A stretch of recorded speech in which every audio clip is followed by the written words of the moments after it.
ഒരു Hindi web series ഉൾപ്പെടെ വന്നതൊക്കെ മാറ്റി വെച്ച് ഇതിന്റെ പ്രൊമോഷൻസിന് വേണ്ടി എക്സ്ക്ലൂസീവ് ആയിട്ട് പിന്നെ ഈ വരുന്നത് സിനിമയിലുള്ള ഒരു കോൺഫിഡൻസ് ആണോ?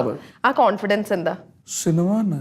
ഇപ്പൊ നമുക്ക് ഭയങ്കര പ്രിയപ്പെട്ട പരിപാടിയിൽ ഇപ്പൊ നമ്മുടെ വീട്ടിലൊരാൾക്കൊരു ആവശ്യം വന്നു, നമ്മൾ എന്താ ചെയ്യുക?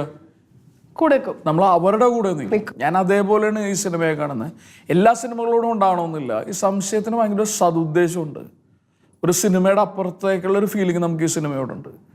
ഈ സിനിമയോടും ഈ സിനിമയിൽ പ്രവർത്തിച്ച ആളുകളോടും ഉണ്ട്. അപ്പോൾ ഈ പറയുന്ന ഇപ്പം എനിക്ക് പോയി വെബ് സീരീസ് ചെയ്ത് കഴിഞ്ഞാൽ എനിക്കൊരു പക്ഷേ ഞാൻ അതർ ലാംഗ്വേജിൽ ഓൾറെഡി ഹിറ്റായിട്ടുള്ള വെബ് സീരീസാണ്. അതിൽ ഈ സീസണിൽ പുതിയ ഒരു ക്യാരക്ടറിനെ ഇൻട്രൊഡ്യൂസ് ചെയ്യാണ്. അപ്പം ഞാൻ അത് ഒഴിയാൻ വേണ്ടിയിട്ട് ഞാൻ അവസാനം അവരോട് പറഞ്ഞ്, ഞാൻ 10-15 വർഷം മുമ്പാണ് ഹിന്ദി പറഞ്ഞ്.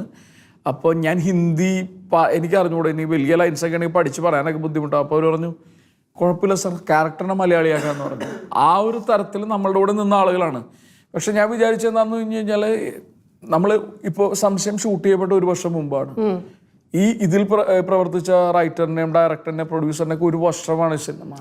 ഇപ്പം ഞാനിങ്ങനെ നിന്ന് കഴിഞ്ഞാലുള്ള ഒരു അഡ്വാൻറ്റേജ് എന്ന് പറഞ്ഞു കഴിഞ്ഞാൽ, ഇങ്ങനൊരു സിനിമയുള്ള നാട്ടുകാരെ അറിയിക്കാൻ എന്നെ കൊണ്ട് പറ്റും എന്ന് പറയുന്ന ഒരു കോൺഫിഡൻസ് ഉണ്ട്. പിന്നെ നിങ്ങളെപ്പോലെയുള്ള സുഹൃത്തുക്കൾ എനിക്കുള്ളതിൻ്റെ ഒരു സാധനം, ഒരു പവർ ഉണ്ട് നമുക്ക്. അപ്പം അങ്ങനെ നമുക്ക് ആളുകളിലേക്ക് എത്താൻ പറ്റും. പക്ഷെ ഞാനില്ലെങ്കിൽ ഈ പറയുന്ന വിസിബിലിറ്റി ഒന്നും ഉണ്ടാവില്ല. കുറെ പോസ്റ്റ് കൊണ്ട് ആരും തിയേറ്ററിലേക്ക് വരില്ല. ഇപ്പൊ സംശയം തന്നെ ആളുകളിലേക്ക് എത്തിയേക്കണ കുറെ കോണ്ടന്റ് ഡ്രിവൺ ആയിട്ടുള്ള വീഡിയോസും അതും ഇതൊക്കെയാണ്. അതിന് വേണ്ടിയിട്ടൊക്കെ ഞങ്ങളൊരു ഒരു വ്ളോഗ് ഷൂട്ട് ചെയ്യാൻ വേണ്ടി യൂട്യൂബിലെ KL ബ്രോ എന്ന് പറഞ്ഞാൽ നമ്മുടെ സുഹൃത്തിൻ്റെ വ്ളോഗ് ഷൂട്ട് ചെയ്യാൻ വേണ്ടിയിട്ട് ഞാനും ഇതിൻ്റെ എക്സിക്യൂട്ടീവ് പ്രൊഡ്യൂസർ അനീഷും കൂടെ കണ്ണൂർ പോയി. കാർ ഓടിച്ച് എറണാകുളത്ത് നിന്ന് അതിരാവിലെ പോയിട്ട് കണ്ണൂർ പോയിട്ട് വീഡിയോ ചെയ്തിട്ട് തിരികെ വന്നു. അപ്പോൾ ഞാൻ ഇതൊക്കെ സാധ്യമാണെങ്കിൽ നമ്മുടെ ഫിസിക്കൽ പ്രസൻസ് വേണം.